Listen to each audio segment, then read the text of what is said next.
Bonjour et bienvenue sur la chaîne UDM Academy. J'espère que vous allez super bien. Par ici, ça va. Aujourd'hui, nous allons apprendre quelques propriétés de la fonction logarithme népérienne et la relation qui lie les propriétés des fonctions logarithme népérienne et la fonction exponentielle. Vous devez retenir que ce sont deux fonctions réciproques. Et nous avons, étant donné des fonctions réciproques, des propriétés qui lient entre les deux. Donc nous allons dégager quelques propriétés qui nous permettent de faire des démonstrations, des calculs et répondre à certaines questions liées à l'étude des fonctions ou la résolution des équations, des inéquations, ainsi de suite, parlant des fonctions logarithmes népériennes et exponentielles. Donc sans plus tarder, nous allons commencer. Mais avant de commencer, nous allons nommer des valeurs. Donc étant donné que nous allons dire que déjà la fonction logarithme népérienne ln est définie de l'intervalle positif 0 à plus l'infini vers r. Vous voyez? Et au même moment, la fonction exponentielle, je vais l'appeler directement comme ceci, elle est définie dans le sens contraire. Donc, elle est définie de r vers l'intervalle 0 à plus l'infini. Cela veut dire que l'ensemble de départ pour la fonction logarithme népérienne est l'intervalle 0 ouvert à plus l'infini et l'ensemble d'arrivée est R. Ça veut dire que tous les éléments que nous allons prendre en tant que, comment l'appelle-t-on, en tant que antécédents, nous allons les choisir dans cet ensemble-là. Et tous les éléments que nous allons obtenir en tant qu'image à chaque antécédent que nous allons utiliser pour faire calcul et pour chercher son image, nous allons le retrouver dans R.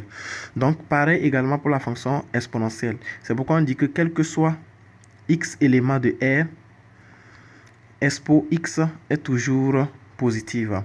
Expo x ne peut pas s'annuler, quel que soit x élément de R, et expo x ne peut donc pas être négative. Donc c'est ce que vous devez retenir. Pourquoi? Parce que chaque élément que nous choisissons en tant qu'antécédent dans l'ensemble de départ, et lorsque nous cherchons son image, ça nous donne toujours des valeurs positives, c'est-à-dire y. Puisqu'on a dit que f de x est égal à y. Donc, x qui est là, c'est l'ensemble de départ, et c'est l'élément de l'ensemble de départ, et y qui est là, est l'élément de l'ensemble d'arrivée. Donc, vous devez déjà comprendre qu'il y a, comme je l'ai dit précédemment, une relation entre ces deux fonctions. La fonction exponentielle est la fonction réciproque de la fonction logarithme népérienne, et de la même manière, vice-versa. Ça veut dire que lorsque nous faisons la composée, si je nomme f de x égale à exponentielle x et je nomme g de x égale à ln de x, ça veut dire que dès que je fais f rond g de x, ça va me donner l'identité. Et l'identité ici, ce n'est rien d'autre que l'antécédent. Et c'est égal à x. C'est ça qu'on appelle l'identité. Donc, en résumé, si vous faites, n'est-ce pas, la composée d'une fonction f de x avec sa fonction réciproque f-1 de x, ça vous donne tout simplement l'identité qui est x, c'est-à-dire l'antécédent lui-même.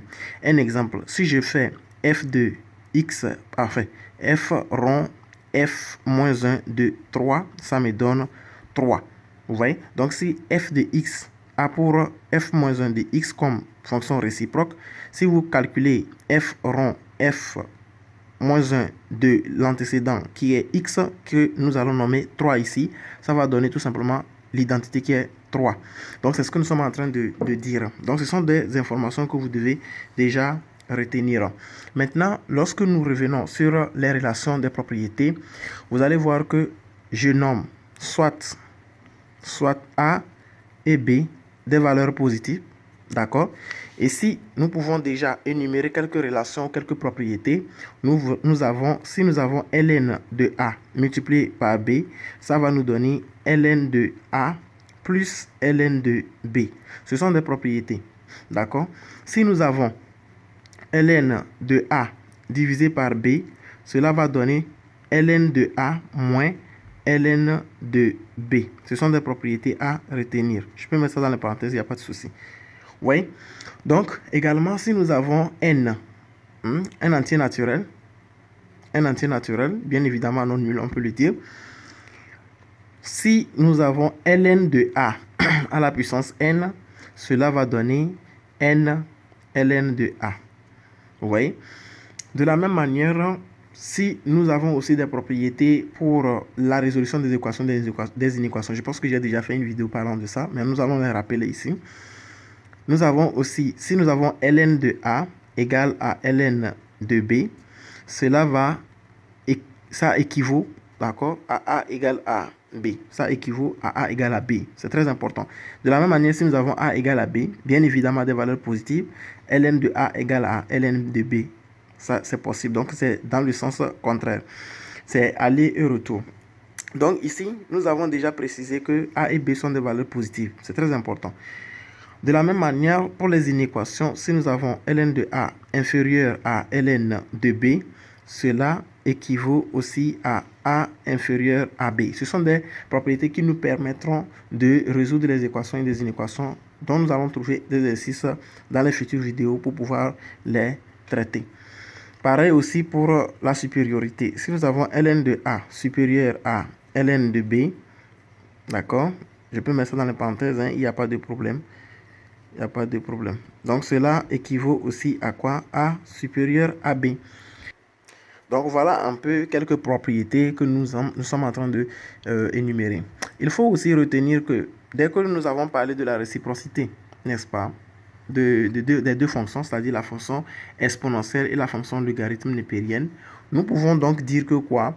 Si nous avons exponentielle ln de x, cela va nous donner tout simplement x.